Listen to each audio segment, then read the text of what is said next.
one of the most moving experiences in my life was the day that I walked my daughter down the aisle. Anybody with a conscience doesn't want to see innocent children hurt. 6-8 months later, to have this come up is absolutely devastating. It's just devastating. So when the accusation is somebody is purposely hurting a child sexually, yeah, it's a tough topic. It's really difficult not seeing my granddaughter and not seeing my daughter. I'm here because I'm accused of sexually assaulting my granddaughter.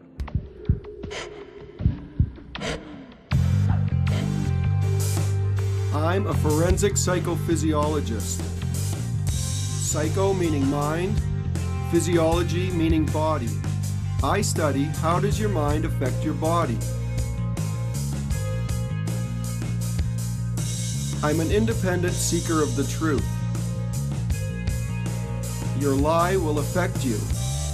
Your lie will affect those you love. You can't run from the truth. I'm Ken Donaldson, the lie detective.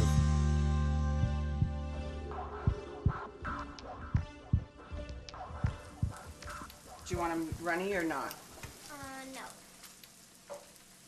I couldn't imagine being accused of doing that. You know, you have mixed feelings. Of course you want justice, but you know, it's harsh against a child. Okay. Hey, honey. Leslie, how are you? I'm good. How are you? Good. How's your morning going? It's going good. Good. How about Got the yours? file? Yeah, I got the file. Okay, so remind me, what are we doing? He's a grandfather, and he's been accused of sexually assaulting his granddaughter. He's an older gentleman, I think, and that's a pretty serious accusation. So how do you feel about that today, Ken? I know that these kind of tests good. really kind of bother you. Well, you know, they do and they don't. I like to be here to help the person who's innocent clear their name. Yeah. Okay, I like that. But if he's done this terrible thing, then we're going to have to deal with that. Yeah. My emotions really can't come into play in the test. I have to be neutral. Yeah, I know. I just see your emotions later at home, but I'm just asking you here today because I know you're an emotional guy. There are many times where Ken comes home and he's been very personally affected by what he has heard that day. The reality is people do lie, and people are caught out in a lie. Some of them are very bad lies, very bad things that they've done to other people or to themselves. I'm Leslie with ITR Polygraph. I've been accused of something that I didn't do, and I want to set it right. Come on and grab a chair, please. First thing that would come to your head would be that if he's volunteering to come here, he's done nothing wrong. But you know, sometimes people try to do things to confuse issues. He may be coming here to try and hope to beat a test, to try and get some heat off him on the other side. It's far easier for people to believe a lie than it is to believe the truth. So that's what I see being able to do today, is to be able to set the record straight. Okay, tell me why you're here. I'm here to take polygraph, being accused for the sexual assault of my granddaughter. Okay, let's back up. I'm just going to get some background information. Sure. How many children do you have? I have 3 children. 2 girls are the oldest and a boy is the youngest. Okay, any other grandchildren? Yeah, I have 3 grandchildren altogether. From which children? From my oldest daughter and my middle daughter. Okay. 2 from my oldest and 1 from my middle. Your daughter's married? Daughter is married. How long ago did you get married? 2 years ago. 2 years ago? Are you and her mother still together? No, we're not. How long have you guys been apart? 2.5 years. What happened to that relationship?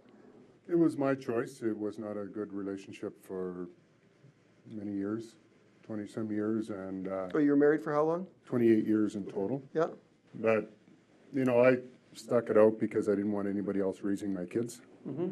The last 4 or 5 years was very difficult, just tough on me. And I don't want to sound like I'm blaming everything on her, because that's not true. I still have to take responsibility, obviously. But living in that situation, I was turning into a person I didn't want to become. Okay, now, the accusations that your daughter has leveled against you, tell me your relationship with that child. This child is from my oldest daughter. She's 2 years and a little bit when this accusation was made. Okay, tell me about that. My daughter was taking a course, both her and her husband, and I babysat the daughter every week for 3 months, one night a week. Worked out good for them because They were out of the house all evening, and you know, they were late getting home, so I just, the granddaughter go to bed, I'd stay there for the night and get up the next morning and go to work. At their home? At their home, yeah. Okay. So how did that work? You would show up at? Usually around 5 o'clock, 5:30. Okay. Yeah. And they would leave? They would leave very shortly after that. Okay. They'd be home between 11 and 11:30 each night. Now, were you in charge of feeding, bathing, any of these type of normal everyday activities with the child? Tell me what you did with her. As far as bathing, anything like that, no, I never did that. I would just change her if she was wearing a diaper. Most times at that point she was on, what do they call them, pull-ups or something like that. Yeah. So she went to the bathroom. She generally did it by herself.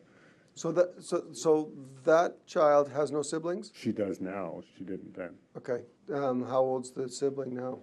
About 3 months. And have you had much contact with that child? None. I haven't had any contact with any of them since this came up. Okay, when did it come up? All I knew is that May last year, about a year ago now, all of a sudden, my daughter wouldn't talk to me anymore. She wouldn't talk to me. I tried a few times to talk to her. She wouldn't respond.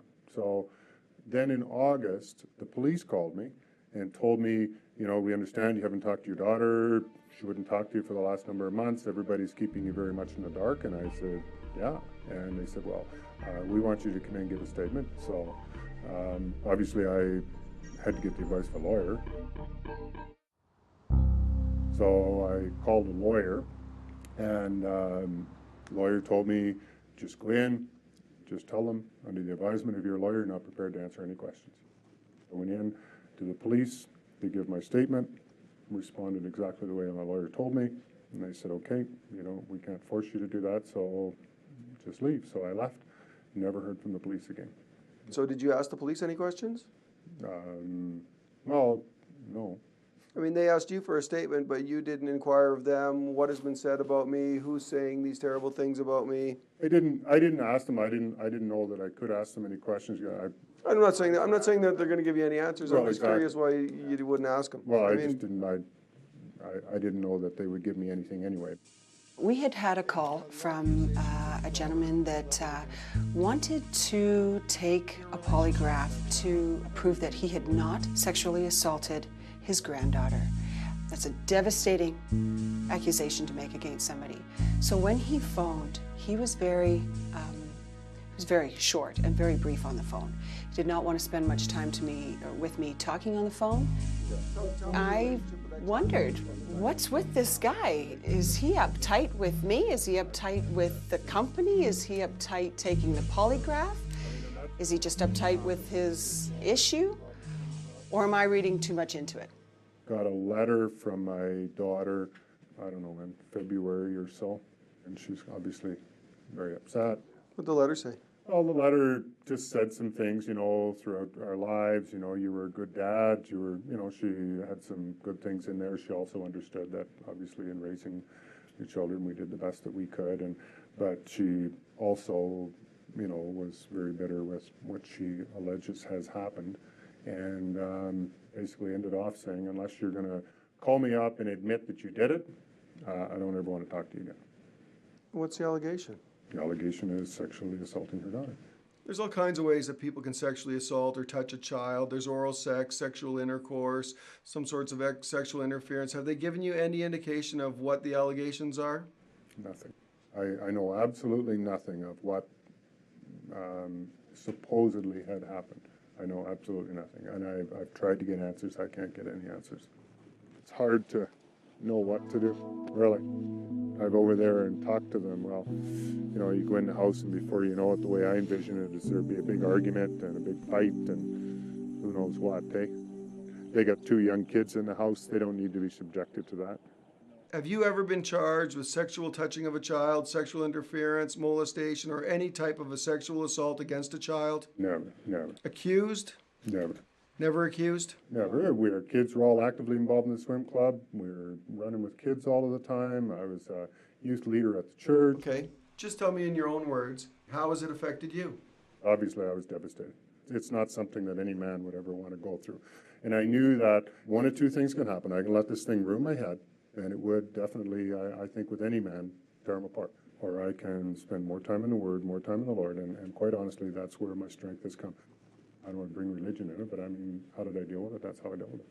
The very first call I made was to the pastor of my church and spoke with him, and he said, I know you too well. You don't fit any kind of a profile of anybody that would do anything like that. My son just says, don't even talk to me about it. I don't believe it. You guys are crazy. You know, the police were involved initially, and they wanted everybody to go and give statements, and my son just reacted. He cursed and swore at them and said, don't even call me. Do you have a relationship right now? I'm in a relationship right now. Yeah. And how long has that been going on? A little over a year. That was the second phone call I made. One was to my pastor, the other one was to her because she has a right to know. Have you tried to talk to your daughter's husband? Yeah, yeah. And what does he have to say to you? Won't talk to me. Won't talk to me. But they're under very strict orders with the police. Anybody with a conscience doesn't want to see innocent children hurt. So when the accusation is somebody is purposely hurting a child sexually, yeah, it's a tough topic. Your other daughter has a 4-month-old child? Yes. How often do you see that child? Probably every couple of weeks, something like that. Okay. I haven't seen him, that's a boy, probably for about a month now. Has she left that child in your care? I wouldn't anyway. Why not? I don't want to put anybody in that situation. What situation is that? Well, you know what I mean. It's just not a good situation, obviously. It's one of the worst situations anybody can be in, and it's not, and you know what, I don't even want to run the risk of, I would prefer not to have regular babysitting duties with him.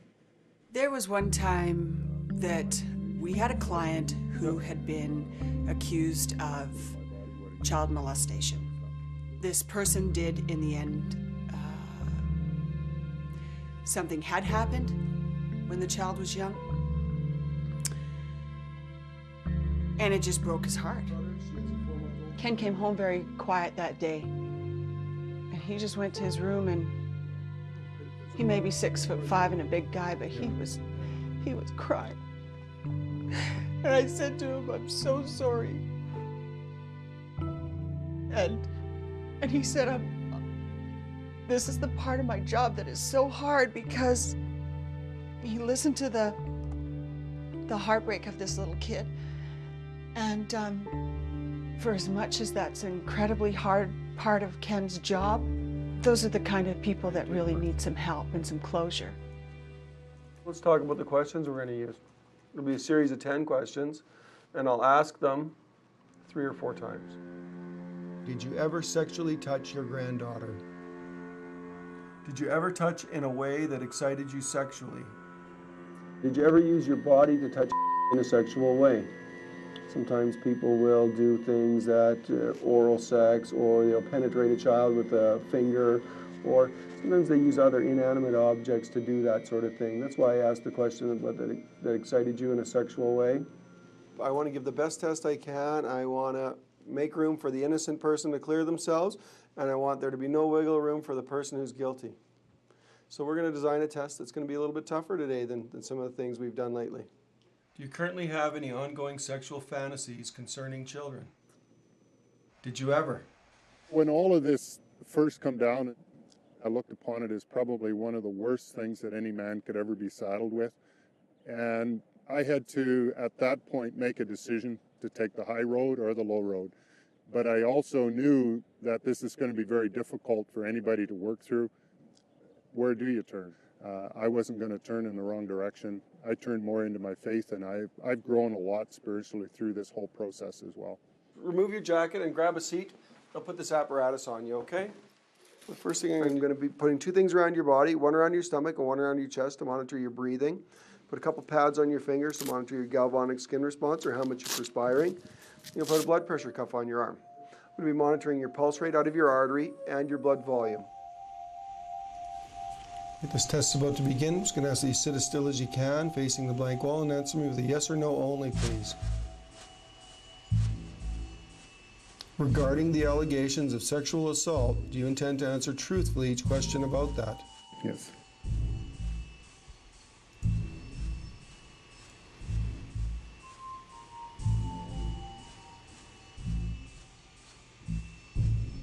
Did you ever touch your granddaughter in a sexual way? No.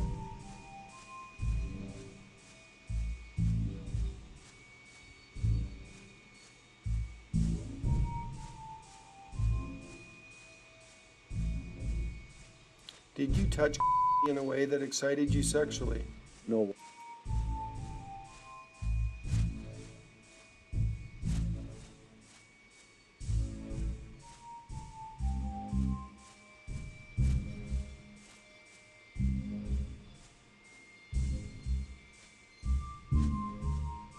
Did you ever use any part of your body to touch in a sexual way? No. All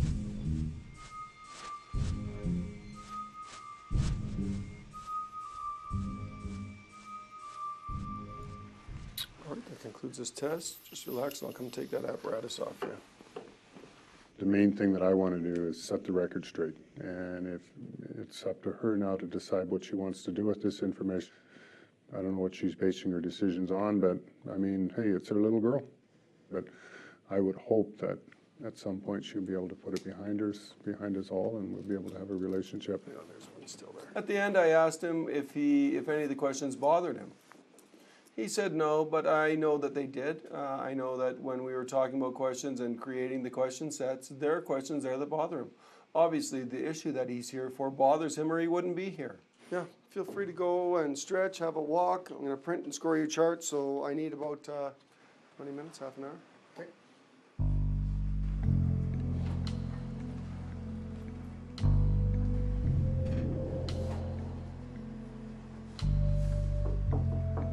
Hey, Hey, how's it going?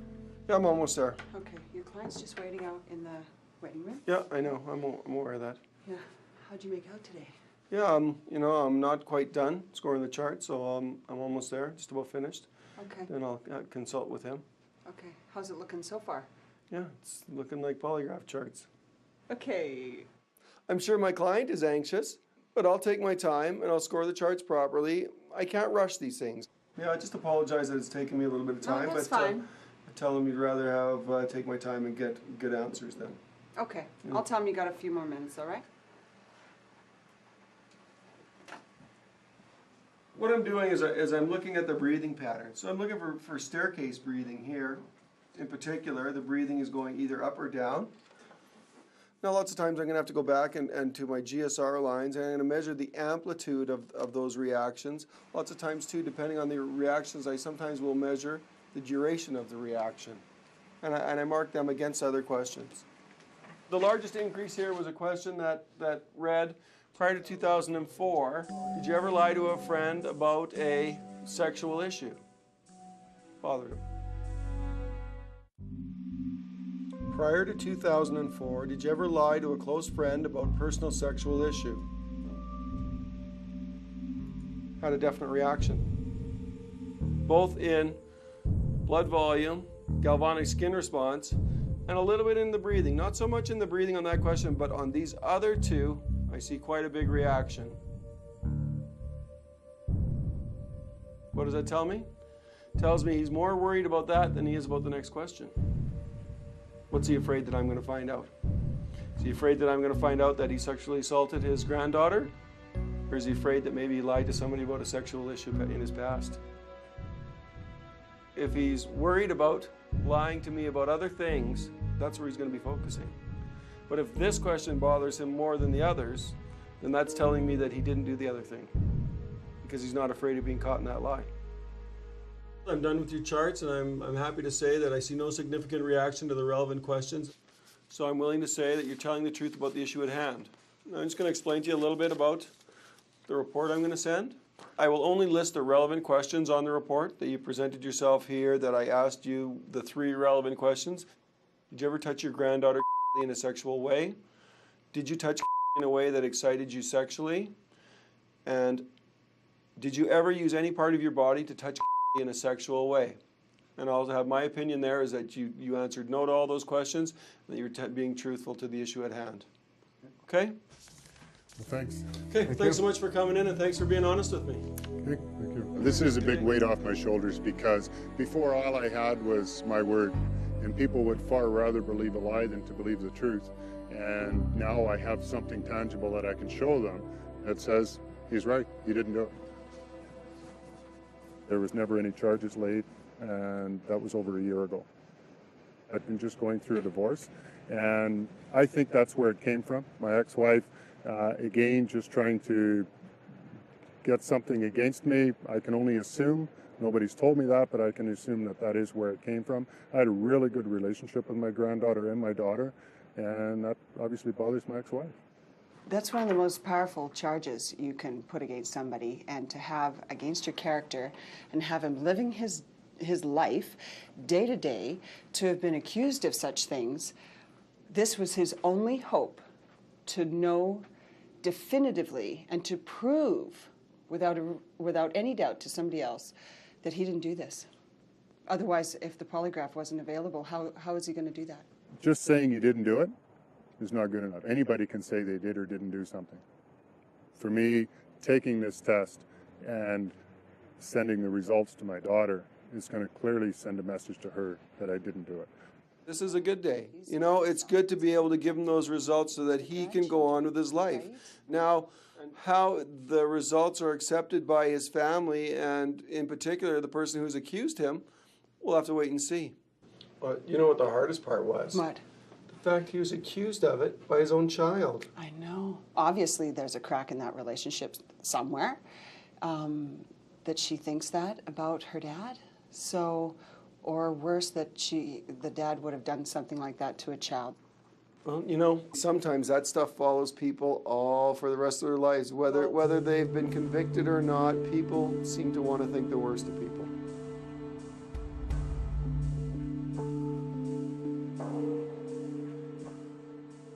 It's been about 3 weeks now since I had the test. Once I got the report, read the report over, I mailed it out to the accuser, and that's been pretty well it. I haven't heard anything from them. I was feeling some hurt, some resentment towards them, a lot of different negative emotions, but I realized when I put the stamp on the envelope and dropped it into the mailbox that all of those negative feelings had to be left behind. It's my intention through all of this, obviously, is to be free from it, and as long as I was carrying the negative emotions, then I would be free. Obviously, there's a lot of pride, ego, other feelings surrounding this from their part, so it's my decision just to send them the results and allow them to work through what they need to work through. I can only hope that today they'll pick up the phone and call me and want to reconcile, and the relationship will be restored. I hope that one day I'll be walking through the park with my granddaughter again.